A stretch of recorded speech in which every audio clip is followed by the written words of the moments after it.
সকালবেলা 6টা বাজে ঘুমের থেকে উঠে গোসল করে তারপর আমরা কাজে যাই। এমনও দিন আছে আমরা সকালবেলা নাস্তাও করি না। রাতের 8টার পরে আসি কাজ থেকে, আইসা যে খানা খাবো ওই শক্তিটাও থাকে না, সেখানে আমাদেরকে রান্না করে তারপর খাইতে হয়। আমাদের কোনো ছুটি নাই। একদিন আমরা ছুটি পাই, ওই দিন আমরা ঘর গুছাইতে, কাপড় ধুইতে, এটা সেটা করতে করতে চলে যায়। কাপড় ধোয়ার জন্য যে মানুষ রাখবো, মানুষ রাখলে তো টাকা যাবে, বেতন দিতে হবে ওদের।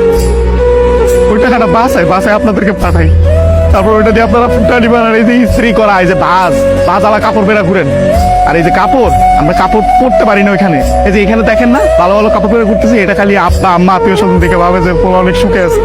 ওখানে তো জামা কাপড় পরার টাইমই পাই না আমরা। কখন জামা কাপড় পরবো? সারাদিন তো ইউনিফর্ম পরেই থাকা লাগে।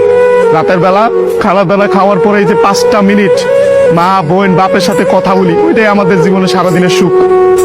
সারাদিন কষ্ট করে ওই যে 5টা মিনিট মায়ের সাথে কথা বলবো, এটার জন্য 16 ঘন্টা 18 ঘন্টা করে আমাদের চাকরি করা হয়। বুঝবেন না আমাদের কষ্ট।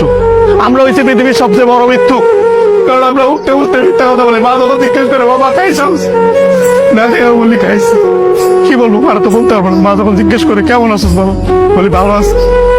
অসুখ হইলে ডাক্তার দেখাই না, ডাক্তাররা অনেক টাকা দেওয়া লাগবে। মা জিজ্ঞেস করে বাবা ডাক্তার দেখাইছিস, ওষুধ খাইছিস, বলি যে খাইছি। কিছু বলার নাই তো, মিথ্যা বলছো কোনো উপায়